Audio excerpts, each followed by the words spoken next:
Euzu billahi mineşşeytanirracim. Bismillahirrahmanirrahim. Elhamdülillah ve salatu ve selamu ala Resulillah.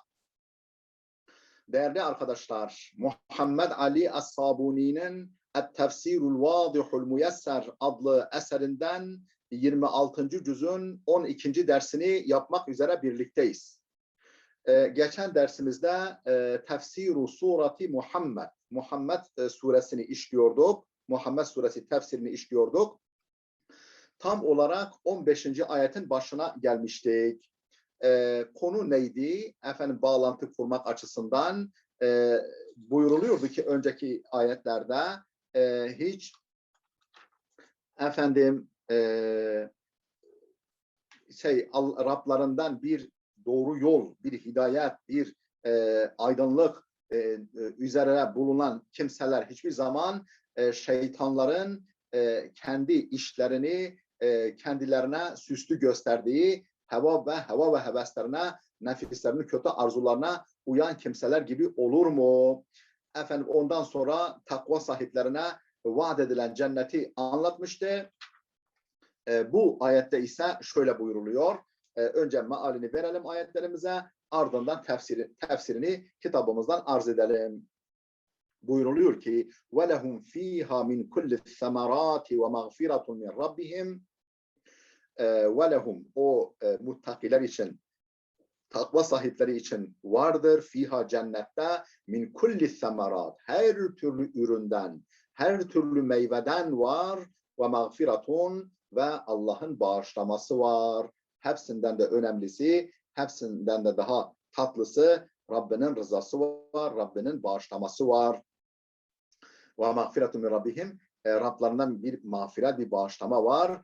Hiç böyle olan kimseler kemen huve halidun finnari, efendim cehennem ateşinde ebedi kalan kimseler gibi hiç olur mu? Ve suqu ma'en hamimen faqatta'a em'a'ahum, kızgın bir suyun kendilerine içirildiği ve o kızgın suyun, kaynar suyun iç organlarını, bağırsaklarını, midelerini paramparça ettiği kimseler gibi olur mu o cennetlikler?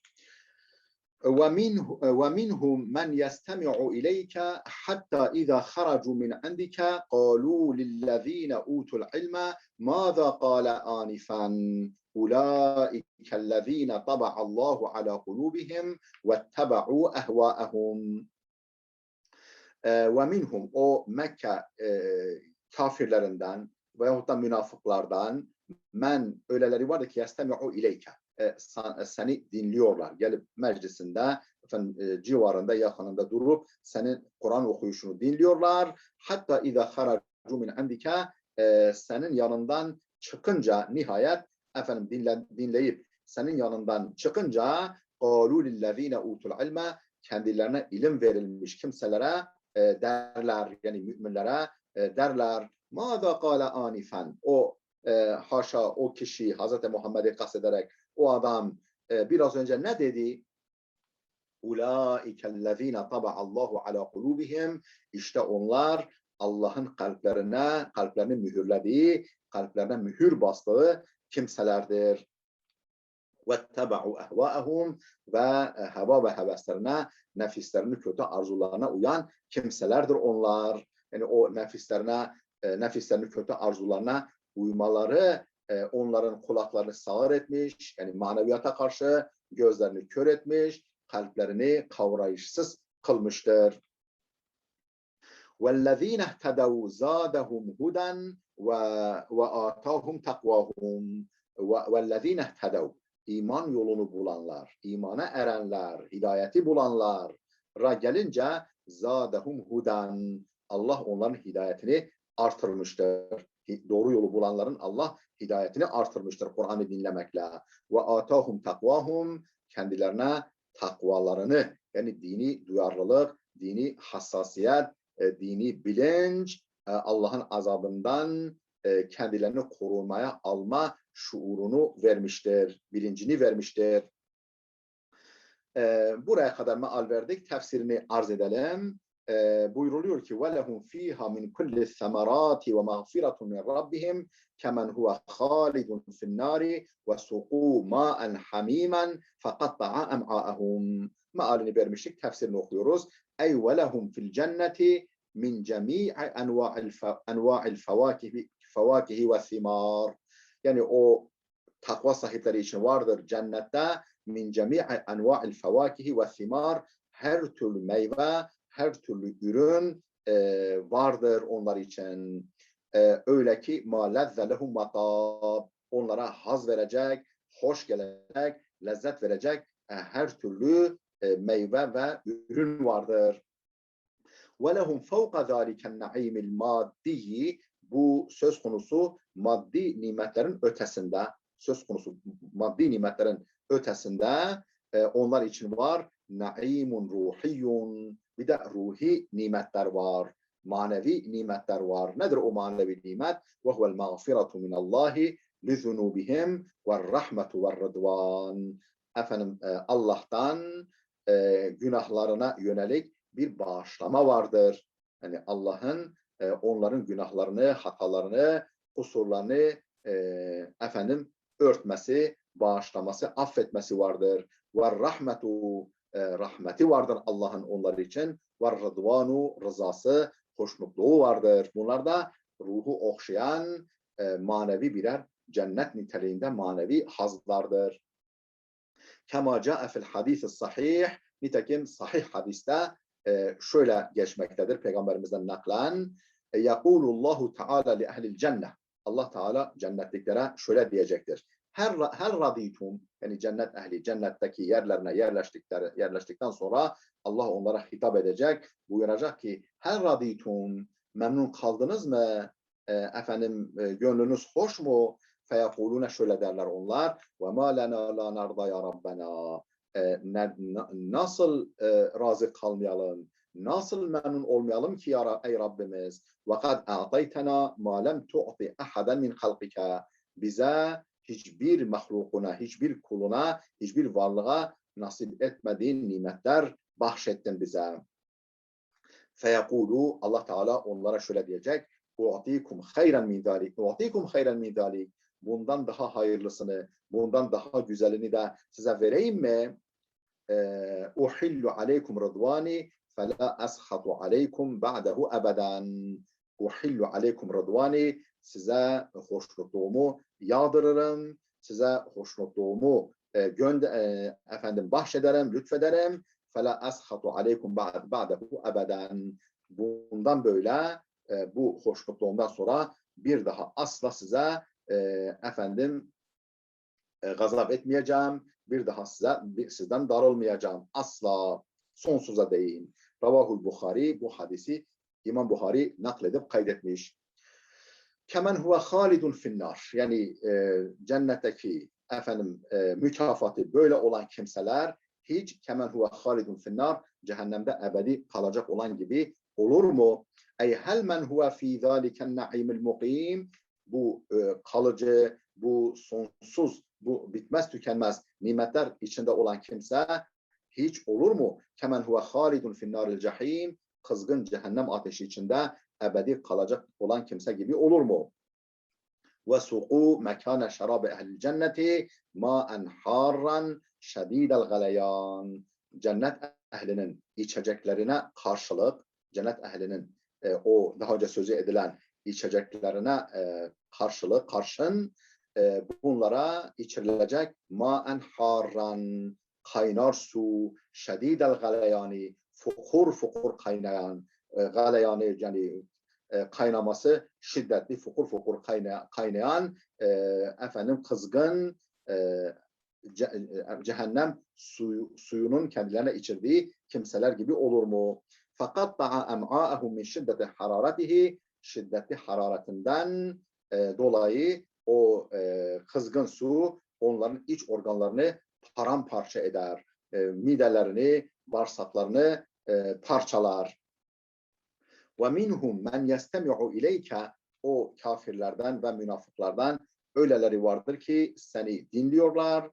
Hatta iza haracu min indike, nihayet senin yanından çıktıklarında قَالُوا لِلَّذ۪ينَ آمَنُوا لِلَّذ۪ينَ utul ilme, kendilerine ilim nasip edilmiş, yani iman ilmi, hakikat ilmi nasip edilmiş müminlere derler. مَاذَا قَالَ آنِفًا, adam, işte o adam haşa Hazreti Peygamber'i kastederek az önce ne dedi? Ey ve min haulâ'il münafıkîne cemaatun yestemi'ûne ilâ hadîsike ya Muhammed. Yani o münafıklardan bir grup var ki ya Muhammed senin sözünü dinliyorlar. Yestemi'ûne ilâ hadîsike, sözünü dinliyorlar. Velakinnehum ligabâihim ve qilleti fehmihim la yefkahûne min kelamike şey'en. Lakin onlar gabavetlerinden, yani efendim akılsızlıklarından ve qilleti fehmihim, anlayışsızlıklarından, kalın kafalılıklarından dolayı la yefkahune min kelamike şey'en, senin sözünden hiçbir şeyi anlamıyorlar. Hatta izâ haracu min meclisike, nihayet senin meclisinden ayrılınca, çıkınca قَالُوا لِأَهْلِ الْعِلْمِ مِنْ أَصْحَابِ النَّبِيِّ aleyhissalatu vesselam, Hazreti Peygamber sallallahu aleyhi ve sellemin sahabilerinden ilim ehli olanlara derler ki مَاذَا قَالَ مُحَمَّدٌ آنِفًا, az önce Muhammed ne dedi? Yani kable kalilen, yani anifen, az önce, bir süre önce, yani işte biz oradayken ne dedi? La ya'qilune ma qal ve la yekterisune la, efendim peygamberin dediklerini kavrayamamışlar, akledememişler, ve la yekterisune lehu, ve önem de vermemişler. Zaten önemseselerdi, önem verselerdi, can kulağıyla dinleselerdi, böyle demezlerdi, anlarlardı. Ulaikellezine taba'allahu ala kulubihim vettebe'u ehvaehum. Onlar, işte onlar öyle kimselerdir ki Allah kalplerini mühürlemiş ve onlar heva ve heveslerine uymuşlardır. Efendim nefislerinin kötü arzularının peşine takılıp gitmiş olanlardır. Tabii değerli dostlar, Allah Celle Celaluhu kimsenin kalbini durup dururken mühürlemez. Efendim her insan yani ipek böceğinin kendi etrafında kozayı örerek efendim adeta bir zindana hapsetmesi gibi bir insan günahları işleye kötü işlerle etrafınız öre sara sara nihayet efendim adeta bir küfür zindanına, isyan zindanına kendini tıkar. Böylece kalbi mühürlenmiş olur Allah tarafından.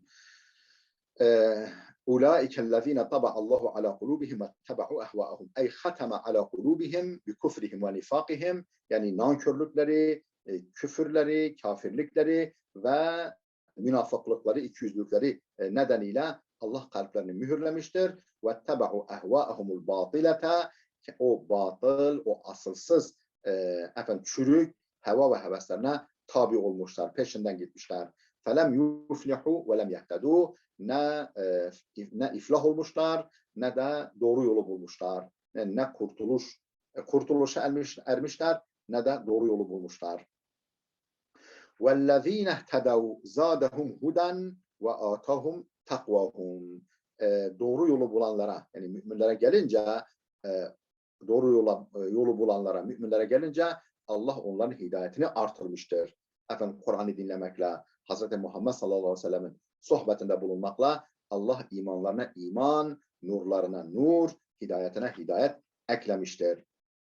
Ve atahum takvahum, ve onlara takvalarını nasip etmiştir. Yani dini duyarlılık, dini bilinç nasip etmiştir. Ey ve emmel mu'minûnel muhtedûn, yani hidayete ermiş, doğru yolu bulmuş müminlere gelince fakat zâdehum mâ semi'ûhu min Rasûlillahi sallallahu aleyhi ve selleme, Hz. Muhammed sallallahu aleyhi ve sellem'den, Allah elçisinden duydukları şey artırmıştır. Huden fevka hudahum. Hidayetlerin üstüne hidayet eklemiştir. Hidayetlerini daha bir artırmıştır. Ve yakînen fevka yakînihim, efendim tevekküllerine tevekkül, kuvveti imanlarına iman eklemiştir. Ve elhamehum teala rüştehum hatta sebetu ala dinillah. Allah onların rüştünü, ileri görüşlülüğünü, doğru düşüncelerini ilham etmiştir. Ve elhamehum, onlara Allah ilham etmiştir. Ruşdahum, yani ruştlarını, efendim ileri görüşlülüklerini, doğru görüşlülüklerini ilham etmiştir onlara. Hatta sebetu ala dinillah. Böylece onlar Allah'ın dini üzere sebat etmişlerdir.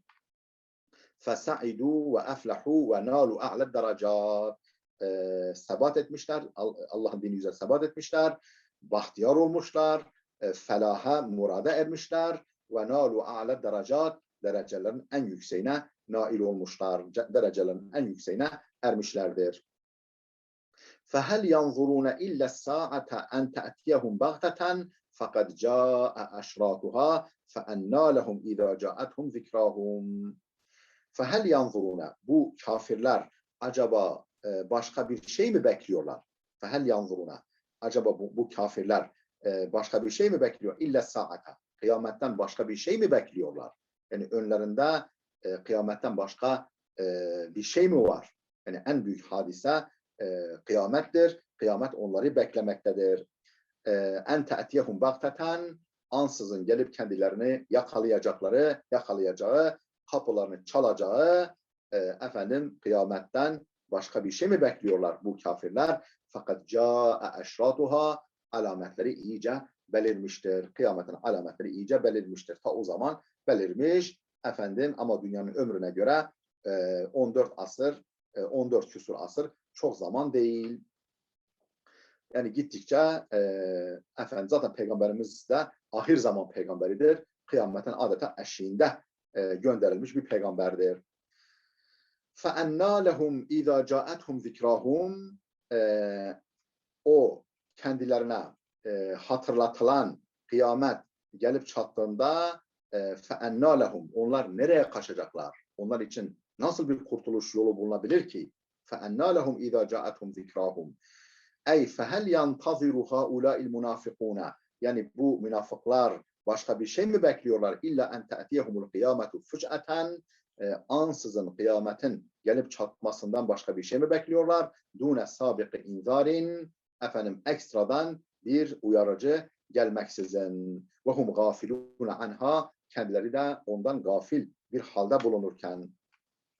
Fakat câet emârâtuha ve alâmâtuha, kıyametin eşratı denilen, ayette öyle geçen, yani emareleri, belirtileri ve alametleri gelmiştir zaten.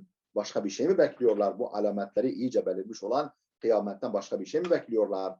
فَمِنْ اَيْنَ لَهُمْ اَنْ يَتُوبُوا وَيَتَذَكَّرُوا عَنْدَ مَجِيئِهَا.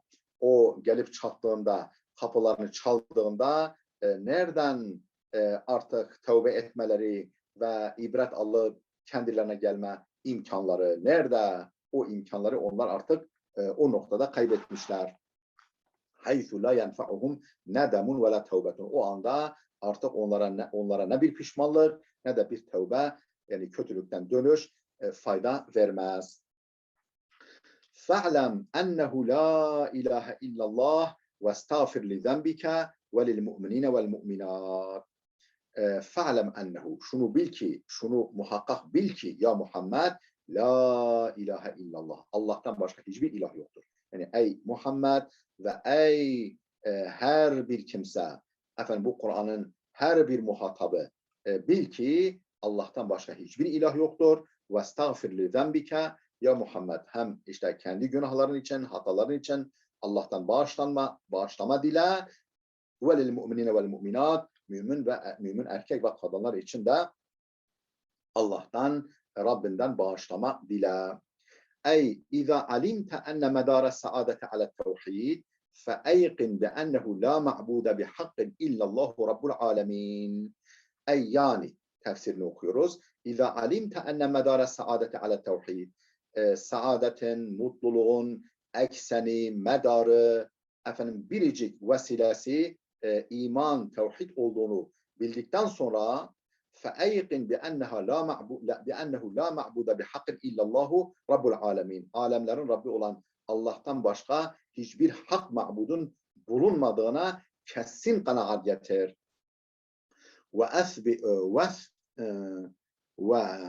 وَاثْبُتْ عَلَى مَا أَنْتَ عَلَيْهِ مِنَ الْعِلْمِ بِوَحْدَانِيَةِ اللّٰهِ تَعَالَى. tabii burada yani Allah'ın bir olduğunu bil, Allah'tan başka ilah olmadığını bil ne demek? Zaten peygamber bilmiyor mu? Biliyor. O zaman mesaj ne? وَثْبُتْ عَلَى مَا أَنْتَ عَلَيْهِ مِنَ الْعِلْمِ بِوَحْدَانِيَةِ اللّٰهِ Teala. Allah'ın vahdaniyetine, eşsizliğine, birliğine ilişkin sahip olduğun ilim üzere sebat et. Bu bilgi, bu kanaat, bu kesin inanç üzere sebat et. وَاطْلُبْ مِنَ اللّٰهِ الْمَغْفِرَةَ لَكَ. Hem kendi hataların, günahların için Allah'tan bağışlama dile. وَلِلْمُؤْمِنِينَ وَالْمُؤْمِنَاتِ. Mümin erkek ve kadınlar için de. وَاللّٰهُ يَعْلَمُ مُتَقَلَّبَكُمْ وَمَثْوَاكُمْ. Allah efendim yeryüzünde nerelerde dolaştığınızı ve nerelerde durduğunuzu çok iyi bilmektedir. Vallahu ya'lemu. Allah bilmektedir. Mutakallabakum. Efendim şu yaşantınızda, dünya hayatınızda, yeryüzünde gezdiğiniz yerleri ve durduğunuz yerleri Allah bilmektedir. Ey huve subhanahu ellezî ya'lemu ahvâlekum fid-dünya ve tasarrufakum fîhâ fil-leyli ven-nehâr ve masîrakum fil-âhireti فَأَعِدُّ الزَّادَ لِيَوْمِ الْمَعَادِ فَأَعِدُّ الزَّادَ لِيَوْمِ الْمَعَادِ. Ey yani huve subhanahu, Allah Celle Celaluhu öyle bir zattır ki ya'lemu ahvalekum fid dünya. Dünyadayken tüm hallerinizi, hangi hal, hangi gidiş üzerindeyseniz hepsini bilmektedir. Ve tasarrufakum fiha. Efendim dünya hayatınızdaki tasarrufatınızı, yapıp ettiklerinizi, efendim hayatınızı, çevrenizdeki insanların hayatını çekip çevirmenizi bilmektedir. Fil-leyli ven-nehar. Gece olsun, gündüz olsun. Ve masirakum fil-ahireti. Ahirette varacağınız, yani bu dünyadaki yaşantınızın sonucu olarak ahirette varacağınız yeri de Allah bilmektedir. Şu halde فَاَعِدُّوا اَزَّادَ لِيَوْمِ الْمَعَادِ. O varacağınız efendim mutlaka sizi beklemekte olan gün için azık hazırlayın. Hazırlık yapın, donanım hazırlık yapın, azık temin edin. Beda'a Teala el-ayete bil-ilm. Beda'a Teala el-ayete bil-ilmi. Allah bu ayete fe'lem diye başlıyor, ilimle, yani ilme vurguyla başlıyor ayete. Niçin? لِيُنَبِّهَ عَلَى أَنَّ دِعَامَةَ الْإِسْلَامِ el-esasiyeti el-ilmu. Burada el-İslam iki defa yazılmış. Efendim ikinci el-İslam kelimesini silin. Arkadaşlar onun üstünü çizin. Orada bir matbaa hatası var. Niye Cenab-ı Hak fe'lem, şunu muhakkak bil ki? Niye ilim kelimesiyle ayete başlıyor Cenab-ı Hak?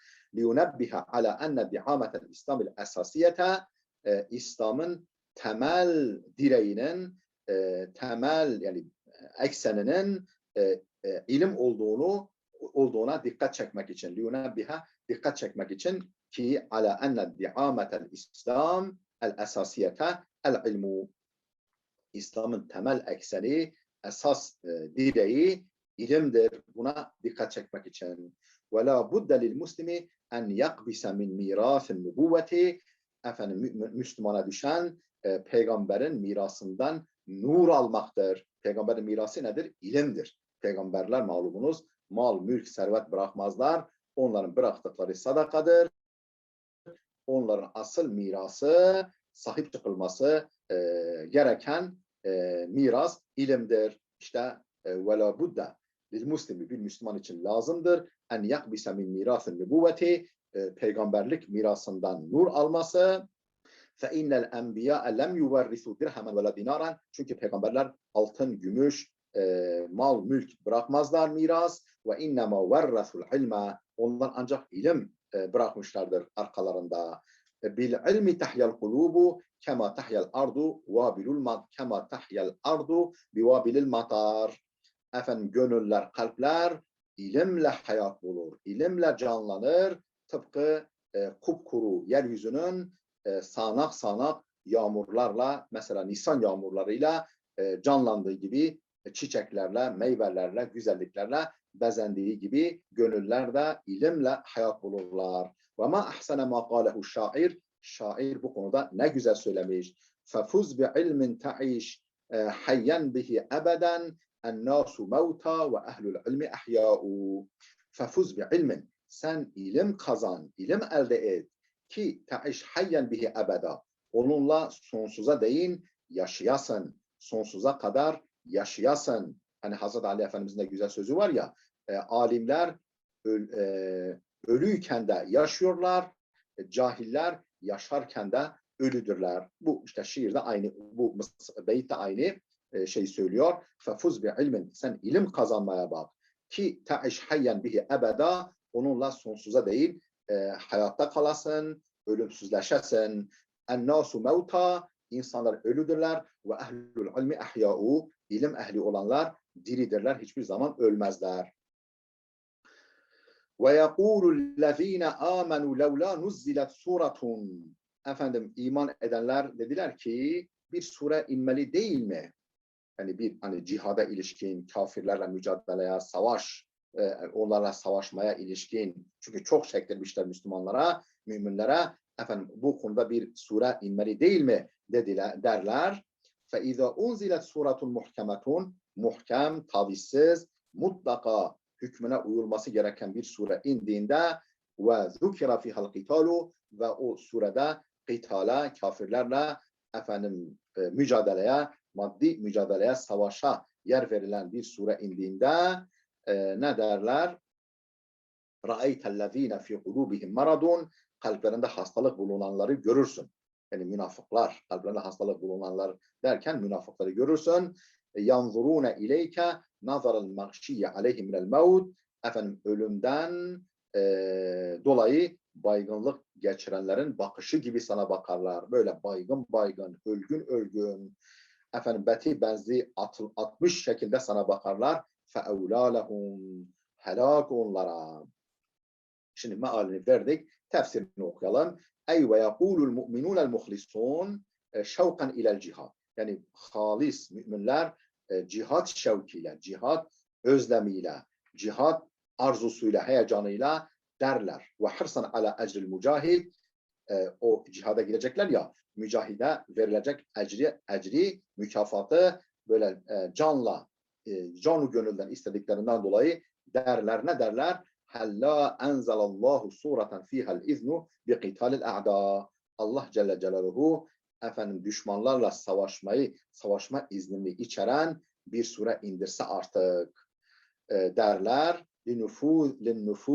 Linufuzin linefuze bişşehadeti fi sebilillah, ta ki biz de efendim bu savaşa katılmakla, düşmanla can pazarına katılmakla Allah yolunda şehadeti elde edelim. Şehitlik mertebesini elde edelim. فَاِذَا اُنْزِلَتْ سُورَةٌ مُحْكَمَةٌ. Muhkeme yani tavizsiz, açık, net yani bir sure bu konuda indiğinde eylem tunsah, artık değiştirilmeyecek, efendim daraltılmayacak, nesk edilmeyecek bir sure indirildiğinde yafrudullahu fihal cihade alel müminin. Allah'ın o surede müminlere cihadı farz kıldığı bir vahiy indiğinde ra'eytellezîne fî kulûbihim maradun. Kalplerinde hastalık bulunanları yani münafıkları görürsün ki yanzurûne ileyke nazarel mağşiyye aleyhim minel mevd. Ölümden dolayı yani ölüm arafesindeki bir kimsenin baygınlık geçirmesi gibi sana ölgün ölgün bakarlar. فَاَوْلَا لَهُمْ. Helak onlara. Ey ra'eytel münafıkînellezîne fî kulûbihim maradun. Yani kalplerinde hastalık bulunan münafıkları yani şirk, nifak, efendim küfür korkaklığı bulunan münafıkları görürsen yani maradu şekki ve nifak, kuşku ve ikiyüzlülük hastalığı bulunan münafıkları görürsen yanzurune ileke ya Muhammed. Ey Muhammed, onlar sana bakarlar ve absaruhum mekbutetun hela'an ve cubnan.